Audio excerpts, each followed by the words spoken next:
ग्वालियर में BIMR यानी Birla institute of medical research अस्पताल में हुए सौम्या अग्रवाल के ब्रेन ट्यूमर के सफल ऑपरेशन को कई मायनों में महत्वपूर्ण माना जा रहा है।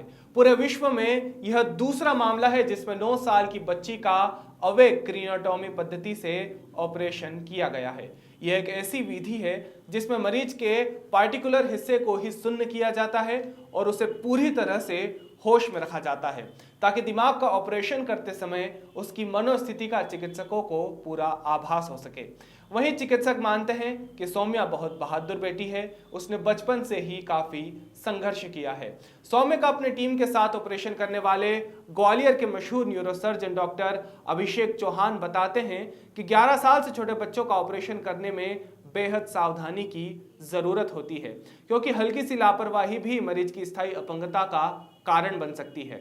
इसलिए पहले सौम्या का दवाओं के द्वारा ट्यूमर निकालने का प्रयास किया गया, लेकिन इसमें चिकित्सक सफल नहीं हुए बल्कि ट्यूमर का साइज 1 साल में ही 4 गुना बढ़ गया।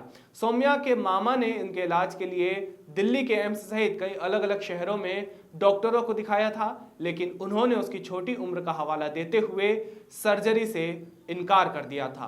ग्वालियर के डॉक्टर अभिषेक चौहान ने अवैध क्रीनेक्टोमी विधि से बच्ची का ऑपरेशन करने की बात उनके परिजनों को बताई। इसमें कुछ शरीर के हिस्सों को शून्य कर मरीज को पूरी तरह से होश में रखा जाता है। यही कारण है कि डॉक्टरों ने सौम्या को ऑपरेशन के वक्त मोबाइल गेम खेलने को दिए। इसके बाद उसे इलेक्ट्रॉनिक पियानो बजाने भी दिया और सौम्या ने ऑपरेशन के दौरान ही मेरा देश मेरा वतन एक राष्ट्रभक्ति वाला गीत भी गाया।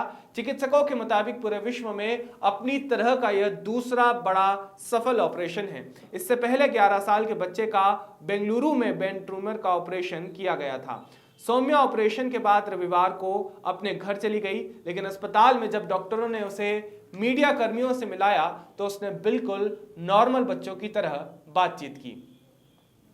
9 years old हूँ और मैं 4th क्लास में पढ़ती हूँ। अच्छा बेटा, कब से आपको तकलीफ थी ये 2 साल से तकलीफ थी। अच्छा, तो आप क्या पहले से पियानो बजा लेते थे? आपने हाँ, मैं बजाया था? पहले से पियानो बजा चुकी हूँ। अच्छा, तो क्या तकलीफ हुई आपको डॉक्टर साहब ने जब किया था? नहीं, कुछ पता लगा? मुझे पता लगा था तभी मैंने ऑपरेशन करवाया था। गाना गाया था आपने इस दौरान? हाँ, मैंने गाना गाया था, कौन पियानो सा गाना बजाया गाया था। था बताइए? मेरा मुल्क मेरा देश मेरा मुल्क मेरा देश मेरा ये वतन, शांति का उन्नति का प्यार का चमन।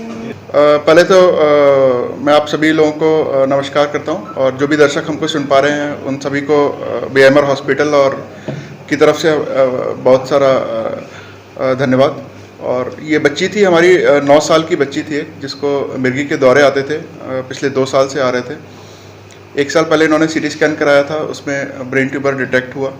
काफ़ी छोटा ट्यूमर था और मोटर एरिया जो रहता है, मोटर एरिया ऐसे समझे जैसे ब्रेन में अलग अलग सेंटर्स होते हैं अलग अलग गतिविधियों के लिए। बातचीत करने का एक अलग एरिया होता है, पैर का एक अलग एरिया होता है, हाथ का अलग एरिया होता है। तो उस तरीके से हाथ का जो एरिया था उसके जस्ट नीचे ये गांठ थी।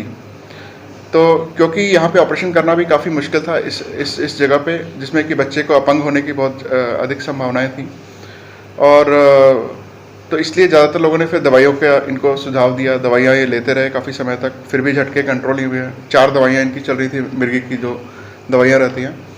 और अंत में जब अभी इन्होंने 1 साल बाद फिर से MRI कराया तो ट्यूमर की जो साइज़ था वो 4 गुना बढ़ चुका था। वो मेरे पास आए, फिर मैंने उन्हें सर्जरी की सलाह दी।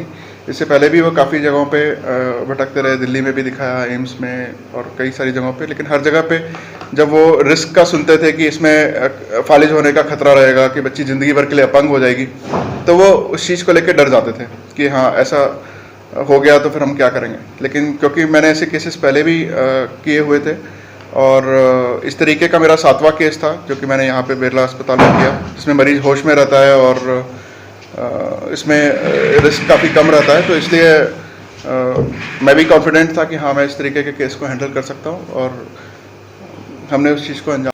ग्वालियर से ओमपाल कौरब की रिपोर्ट।